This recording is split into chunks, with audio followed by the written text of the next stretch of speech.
So this guy goes to a dog trainer where the dog, he says, has separation anxiety. But he's like, what's kind of weird is when he cries when we leave, it sounds like Toyota. So the trainer's like, that actually isn't that unusual, but tell me, when you come back. So this guy goes to a dog trainer where the dog, who he says has separation anxiety, and he says, the weird thing is when we leave and he cries, it sounds like Toyota. And the trainer says, that's actually not that unusual. Tell me, when you come home and he farts, what does that sound like? And the dog owner's like, actually, when we come home, often he farts and it sounds like Prius. And the trainer says, oh, well, that is strange. Usually absinthe makes the fart go Honda. My name is Annie Grossman, and I'm a dog trainer. I'm the owner and co-founder of School for the Dogs, a dog training center located in Manhattan's East Village. School for the dogs, for the dogs. School for the dogs, for the dogs. On this podcast, I talk about dog training, interview industry experts, discuss pet trends, answer questions, and try to communicate my love for all things related to behavioral science. Thanks a lot for listening. I think this podcast will help make you the best possible human best friend any dog could ask for. Frequent listeners will know that we are in the middle of running our dog training in 21 days challenge on Instagram. It is based on our on-demand dog training in 21 days course, which you can get for free, the whole thing, either by following along on Instagram through April 21st, or you can just get the whole course at once at schoolforthedogs.com/DT21days. Use code DT21days at checkout, and you can get it for free between now and the end of the month. And tomorrow's challenge is teaching a stand. And teaching stand is one of my favorite behaviors to teach for a few reasons. For one thing, dogs stand all the time, pretty much as often as they're sitting or lying down. Those are usually the three big stable non-movement based behaviors dogs engage in. And while it's very common to teach sit and down, stand often gets left out, but it's useful for so many reasons. Sometimes you need a dog to be standing for whatever reason, especially, I've done a fair bit of commercial work, and that's certainly a time when you might want a dog who not only knows how to stand, but can stand on a mark, can stand for a duration, whatever length of time you want the dog to stand for, like stand, stay. Certainly in the world of show dogs, quite important to have a dog who knows to stand and stay, although in my experience, this is not usually a behavior that's given any kind of specific verbal or visual cue by the human, but it certainly could be. But one reason why I really like to teach stand is because I think often dogs are guessing that you either want them to sit or you want them to lie down when they catch on to the idea that it's training time, and that's not ideal. We don't want our dogs guessing. We want our dogs actually understanding what it is we want. So if you work in a stand and sort of rotate that in what you're asking for, they are going to be more likely to pay attention, because there's always this other option. It's not just if I'm sitting, they probably want me to lie down, and if I'm lying down, maybe the next thing they want is for me to sit. There's always this other possibility. So what I'm going to describe is working a stand into a training session where you're also working on sit. Also a really nice sort of example of how to teach in pairs or even teach in trios here. I'm going to also talk about how to go from down to stand. And then from there, I I'm just going to sort of give a brief outline of how you can work all these three things at once. I think once I describe the first two things, you are going to figure it out from there. So start off with some treats. If you're using a clicker, I always suggest putting the clicker and your treats in the same hand, your non-dominant hand. Have some treats ready to go in a treat pouch. You definitely want to have one hand, at least one hand, completely empty and free. As you start out, I am going to suggest how you might sometimes use a little bit of a lure, but as you're starting this, I suggest having your treats in your pouch or in your non-dominant hand with the clicker. You can also use a word like yes instead of the clicker. To start off, you're just going to cue your dog into a sit. You can use a verbal cue here, you can use a visual.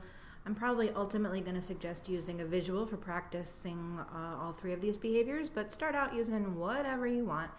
The moment your dog sits, you are going to click or say your word yes. And then what I want you to do is give the treat far enough out in front of your dog so that your dog is going to have to stand up to get it. As soon as your dog finishes eating that treat, you are going to cue your dog to sit again. And then again, after you click or use your yes word, you are going to reward just far enough so your dog has to get up.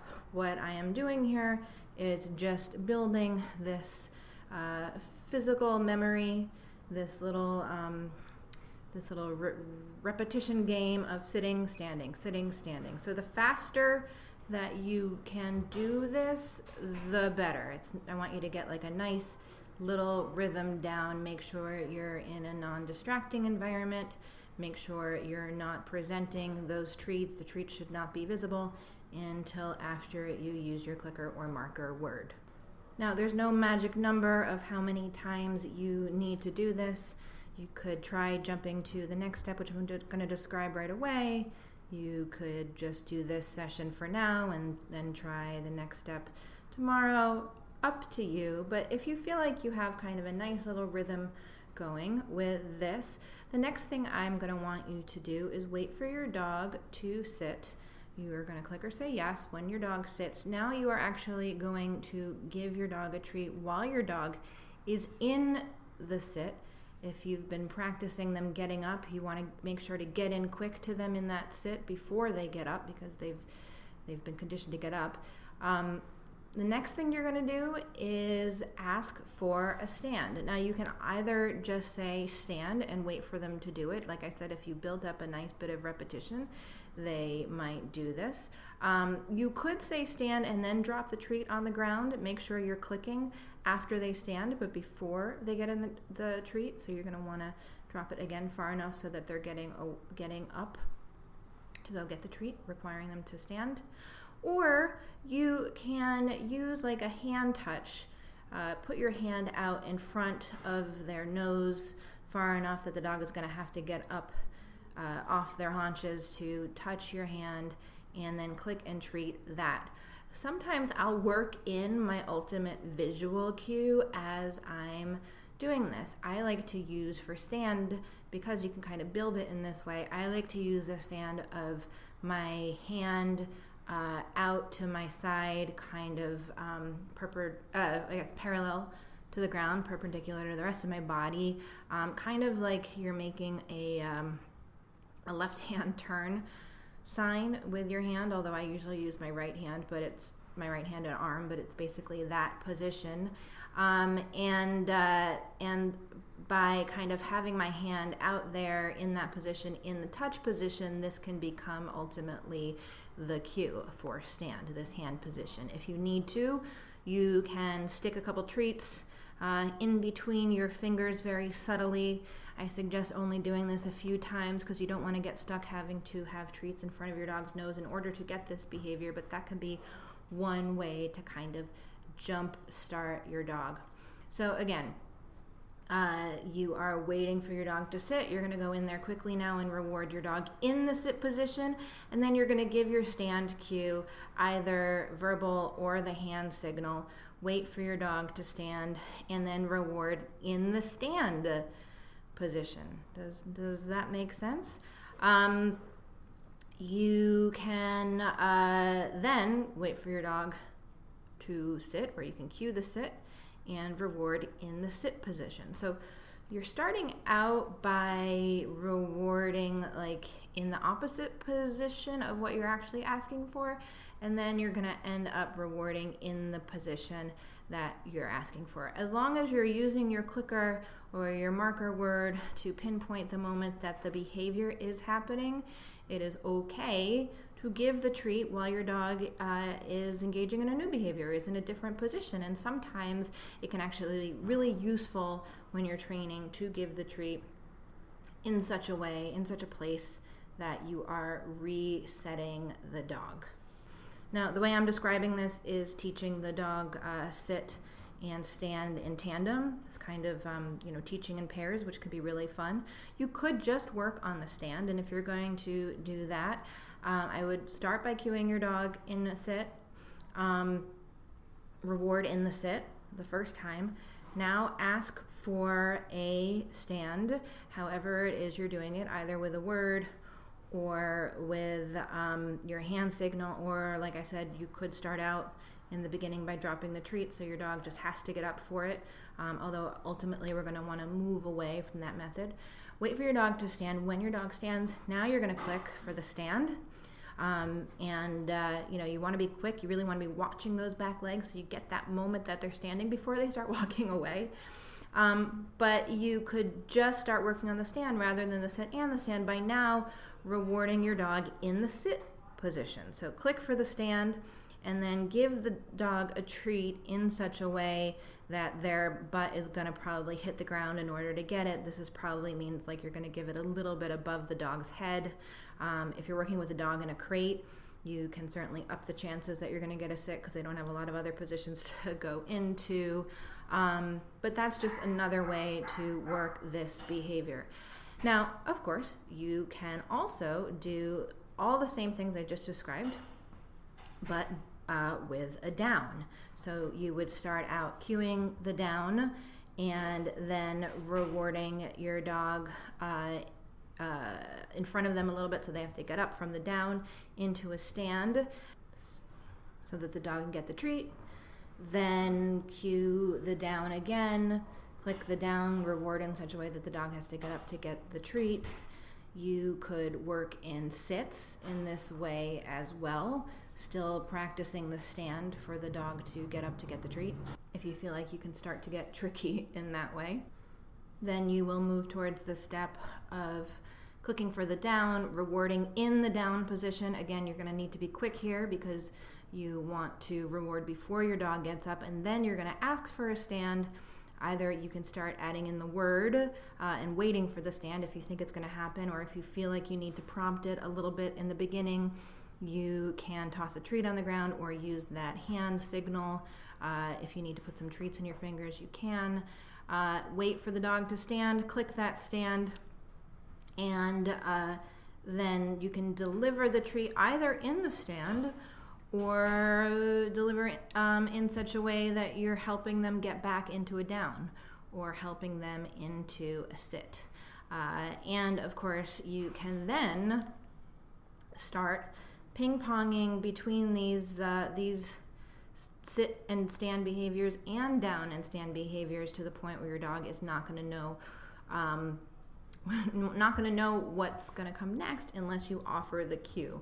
I like to stick to either using all verbal cues when I'm doing this or using all hand cues. If you have a hand cue for sit and down, my hand cue for down, which we actually go over in this dog training in 21 days, is often putting my hand up kind of in like swearing an oath position. You can use this to fade a lure if you're used to luring your dog down. I explain how to do that in the dog training in 21 days course.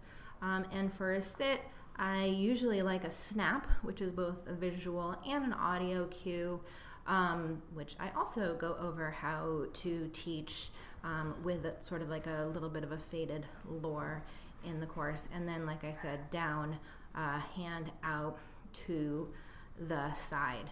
I think this is a good exercise to hone your training because it's going to involve some speed. You want your dog going from one position here to the next position here quickly, especially if you're working on sort of keeping them in one position, but also if you're working on resetting them into the next position.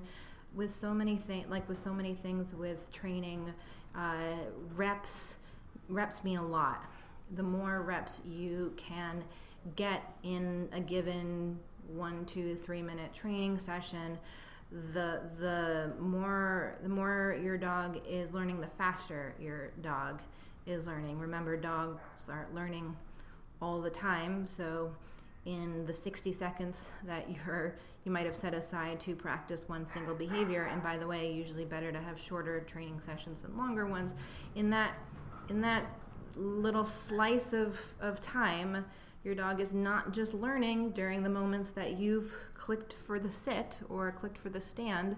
Your dog is learning in all those other moments too, and the richer you can make the experience, the more repetitions you can get in that minute, the more of those seconds your dog is spending learning the thing that you're wanting your dog to learn, and the less time your dog is spending learning or trying to learn about what's going on in the other room or what your socks smell like, etc., etc.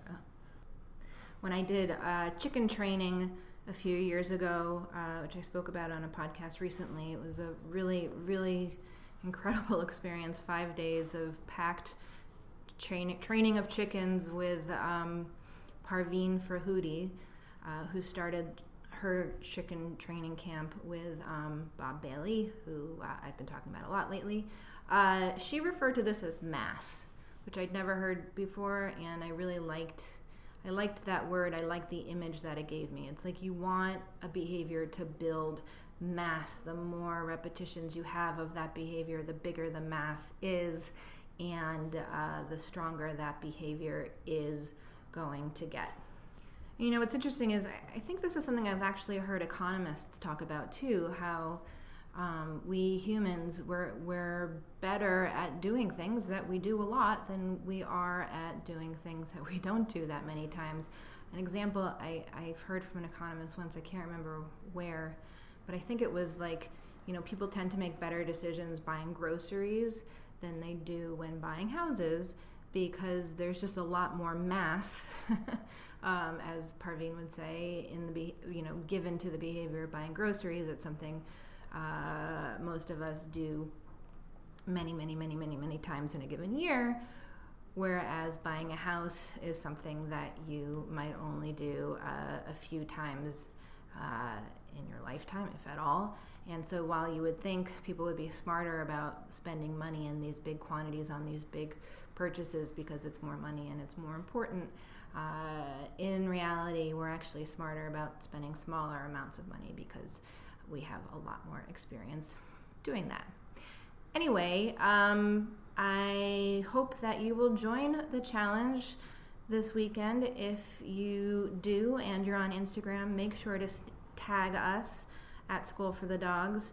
I think you will have a lot of fun teaching this stand behavior, and it'll make future reps of teaching sit and down a lot more fun, because you'll be working in this third behavior. You'll be building your ability to train speedily, and certainly, like I said, there are definitely applications for this in the real world when you really might want your dog to have a good stand. So once you teach them this behavior and have it on cue, you can start working on having them do a stand stay.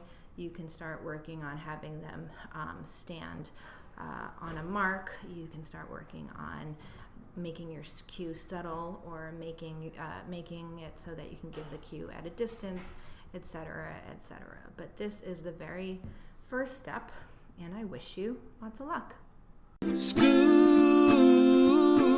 School for the dogs.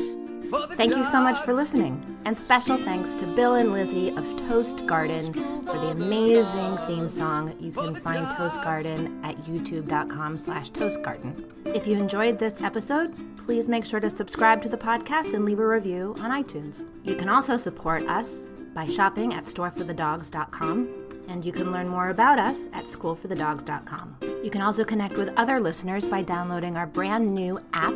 Just visit schoolforthedogs.com/community.